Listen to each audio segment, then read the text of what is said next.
Assalamualaikum warahmatullahi wabarakatuh. Nama saya Igustira, prodi dari PAI 4D. Saya ingin menjelaskan mengenai tentang standar pendidikan nasional di mata kuliah Manajemen Organisasi Pendidikan. Jadi sebelumnya saya ingin menjelaskan tentang standar pendidikan nasional. Apa itu standar pendidikan nasional? Standar pendidikan nasional adalah suatu kriteria atau suatu ukuran yang menjadi penilaian atau penetapan sesuatu yang terkait pelaksanaan sistem pendidikan yang ada di seluruh wilayah negara Republik Indonesia. Standar pendidikan nasional ini tentunya mempunyai fungsi dan tujuan. Jadi, apa fungsi dari standar pendidikan nasional? Fungsi dari standar pendidikan nasional yaitu sebagai dasar dalam melakukan perencanaan, sebagai pelaksana dan pengawasan pendidikan untuk mewujudkan pendidikan nasional yang berkualitas. Jadi, standar pendidikan nasional ini tujuannya untuk agar perencanaan, pelaksanaan, dan pengawasannya itu bisa menjadikan pendidikan nasional ini menjadi pendidikan yang bermutu. Selanjutnya, apa itu tujuan dari standar pendidikan nasional? Tujuan dari standar pendidikan nasional itu sudah saya tulis di sini juga, untuk menjamin suatu pendidikan nasional dalam rangka mencerdaskan kehidupan bangsa dan membentuk karakter dan peradaban bangsa yang bermartabat. Itulah tujuan dari standar pendidikan nasional. Dan standar pendidikan nasional ini ada 8 standar pendidikan nasional. Yang pertama itu adalah standar isi. Yang kedua standar proses, yang ketiga kompetensi lulusan, yang keempat pendidik dan tenaga kependidikan, yang kelima sarana dan prasarana, yang keenam pengelolaan, yang ketujuh pembiayaan, yang ke-8 penilaian. Jadi di sini saya akan menjelaskan yang pertama, yaitu standar isi. Standar isi adalah sesuatu standar yang mengatur hal-hal seperti materi minimal, tingkat kompetensi minimal, dan jenjang pendidikan tertentu. Jadi di dalam standar isi ini dia itu bertugas untuk mengatur batas-batas materi yang akan disampaikan kepada peserta didik. Selanjutnya di dalam peraturan menteri juga terkait di standar isi ini. Jadi peraturan menteri yang terkait dalam standar isi yang pertama itu adalah Permen nomor 22 tahun 2006, Permen nomor 24 tahun 2006, dan Permen nomor 14 tahun 2007. Dan selanjutnya saya akan menjelaskan sedikit tentang standar proses. Apa itu standar proses? Standar proses adalah standar untuk pelaksanaan kegiatan belajar mengajar. Cara pelaksanaan di dalam standar proses ini yang pertama itulah secara interaktif, yang kedua inspiratif, yang ketiga menantang, dan yang keempat memotivasi. Interaktif itu apa? Adanya interaksi di antara guru dengan murid, itulah yang dinamakan interaksi, interaktif. Adanya hubungan timbal balik di antara pendidik dengan peserta didik. Selanjutnya inspiratif. Inspiratif ini adalah suatu cara kita sebagai pendidik membuat suasana belajar itu menjadi suasana yang menarik sehingga peserta didik itu terinspirasi dengan suasana belajar sehingga mereka bersemangat dalam belajar.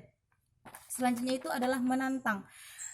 Menantang ini adalah suatu kondisi atau suatu materi yang dibuat oleh pendidik di dalam suatu kegiatan belajar mengajar agar siswanya itu merasa tertantang sehingga mereka itu mau untuk mengerjakan kegiatan belajar tersebut gitu. Dan selanjutnya itu memotivasi. Pelajaran yang proses kegiatan belajar ini kita juga harus membuat suasana belajar itu suasana yang memotivasi sehingga mereka juga semangat di dalam melakukan kegiatan belajar mengajar. Dan di sini juga terkait peraturan menteri. Yang pertama itu Permen nomor 41 tahun 2007, yang kedua Permen nomor 1 tahun 2008, dan selanjutnya Permen nomor 3 tahun 2008. Selanjutnya saya akan membahas tentang standar kompetensi lulusan. Di dalam standar kompetensi lulusan ini akan mengatur hal-hal seperti contohnya standar kompetensi lulusan minimal satuan pendidikan dasar dan menengah. Pendidikan dasar dan menengah seperti SD dan SMP. Selanjutnya standar kompetensi lulusan minimal kelompok mata pelajaran. Selanjutnya standar kompetensi lulusan minimal mata pelajaran. Dan peraturan menteri yang terkait di dalam standar kompetensi lulusan ini, yang pertama itulah adalah Permen nomor 23 tahun 2006, selanjutnya Permen nomor 24 tahun 2006. Setelah itu saya juga akan membahas tentang standar pendidik dan tenaga kependidikan. Di dalam standar pendidik dan tenaga kependidikan itu ada mempunyai kriteria-kriteria tertentu untuk pendidik agar bisa mewujudkan tujuan pendidikan nasional yang bermutu. Yang pertama kita akan membahas tentang kriteria pendidik.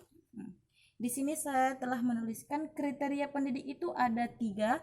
Yang pertama itu adalah kualifikasi akademik, yang kedua kompetensi sebagai agen pembelajaran, yang ketiga sehat jasmani dan rohaninya. Apa itu kualifikasi akademik? Kualifikasi akademik adalah tingkat pendidikan yang minimal harus dicapai oleh tenaga pendidik, seperti contohnya ijazah S1 atau sertifikat-sertifikat yang bisa menunjukkan mutu dari pendidik tersebut agar pihak sekolah tidak meragukan kualitas Anda sebagai pendidik. Selanjutnya itu adalah kompetensi sebagai agen pembelajaran. Nah, di sini kita ditugaskan sebagai pendidik. Jadi, kita sebagai pendidik kita harus mengetahui, kita harus menguasai materi-materi yang ingin kita ajarkan kepada peserta didik. Yang ketiga itu sehat jasmani dan rohani. Sehat jasmani dari tubuhnya, dari hal-hal yang jasmani ini adalah hal-hal yang terlihat oleh mata. Jadi dari mulai ujung rambut sampai ujung kaki kita harus sehat, karena kita itu karena pendidik itu adalah sebagai contoh untuk peserta didik. Jadi dari situlah kita dari jasmaninya itu kita harus sehat, kita harus rapi, kita harus semangat agar peserta didiknya juga termotivasi oleh kita karena kita itu sebagai contoh. Selanjutnya itu sehat rohaninya. Rohani mungkin dari sisi ibadahnya, dari sisi kesabarannya, dia juga harus bisa melatih rohaninya begitu. Selanjutnya kita akan membahas tentang standar sarana dan prasarana. Nah, jadi ketika seseorang itu membangun sebuah sekolah, itu harus menyediakan yang namanya sarana dan prasarana terlebih dahulu. Kita akan membahas tentang sarananya. Sarana pendidikan itu meliputi yang pertama itu adalah media pendidikan. Apa itu media pendidikan? Media pendidikan itu adalah suatu alat yang digunakan untuk melakukan proses kegiatan belajar mengajar. Selanjutnya peralatan pendidikan, buku dan sumber-sumber belajar lainnya. Seperti mungkin bisa dari majalah, mungkin bisa dari media sosial, mungkin itu kan juga disebutkan sebagai media pendidikan. Selanjutnya itu adalah prasarana pendidikan. Apa itu prasarana pendidikan? Prasarana pendidikan itu adalah contohnya seperti lahan. ketika seseorang mau membangun sekolah, dia harus mempunyai lahan. Karena lahan inilah yang akan dibuat untuk membangun sekolah. Selanjutnya itu adalah ruang kelas. Ketika kita sudah berniat untuk membangun sebuah sekolah, maka di situ pasti akan ada dibangun ruang kelas untuk tempat belajar peserta didik.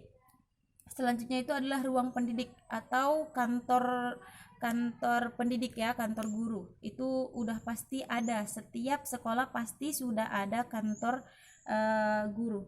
Selanjutnya itu adalah ruang pimpinan, juga ini pasti sudah disediakan. Dan selanjutnya itu adalah ruang perpustakaan untuk menyimpan segala buku-buku yang menjadi referensi-referensi untuk belajar. Selanjutnya kita akan membahas tentang pengelolaan. Oke.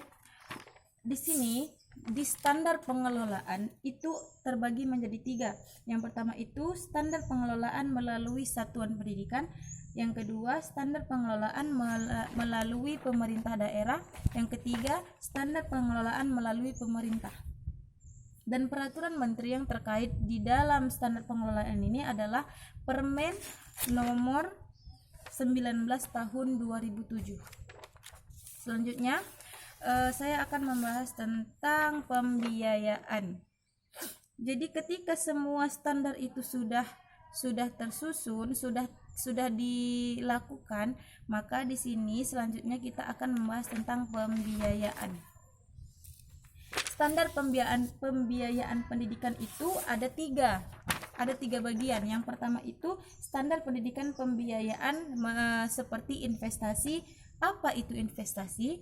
Investasi adalah penggadaan prasarana dan sarana pendidikan, modal kerja tetap, dan pengembangan sumber daya manusia.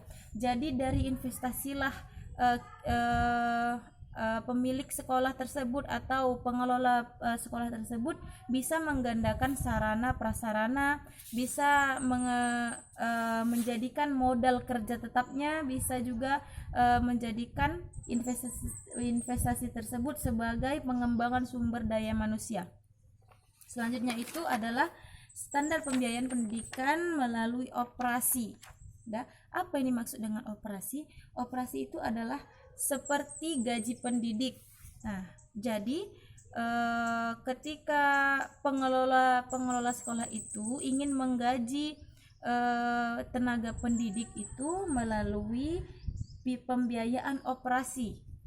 Disitulah terdapat gaji pendidik, peralatan pendidik, pembiayaan pemeliharaan sarana dan prasarana, bayar pajak dan asuransi dan lain sebagainya. Jadi dari operasi inilah bisa memanfaatkan operasi ini sebagai hal-hal yang telah disebutkan tadi. Selanjutnya itu adalah personal. Personal itu seperti membayar SPP sekolah. Dari personal peserta didiknya itu membayar ke sekolah gitu. Terus peraturan yang terkait di dalam pembiayaan ini adalah Permen nomor 69 tahun 2009. Dan yang terakhir kita akan membahas tentang penilaian. Penilaian standarisasi pendidikan itu ada 3. Yang pertama itu adalah penilaian hasil belajar oleh pendidik. Yang kedua, penilaian hasil belajar oleh satuan pendidikan. Yang ketiga, penilaian hasil belajar oleh pemerintah. Peraturan yang terkait di dalam penilaian ini yaitu Permen nomor 20 tahun 2007. Mungkin sekian dari saya penjelasannya. Bila ada salah saya mohon maaf, kepada Allah saya mohon ampun. Wabillahi taufiq wal hidayah. Assalamualaikum warahmatullahi wabarakatuh.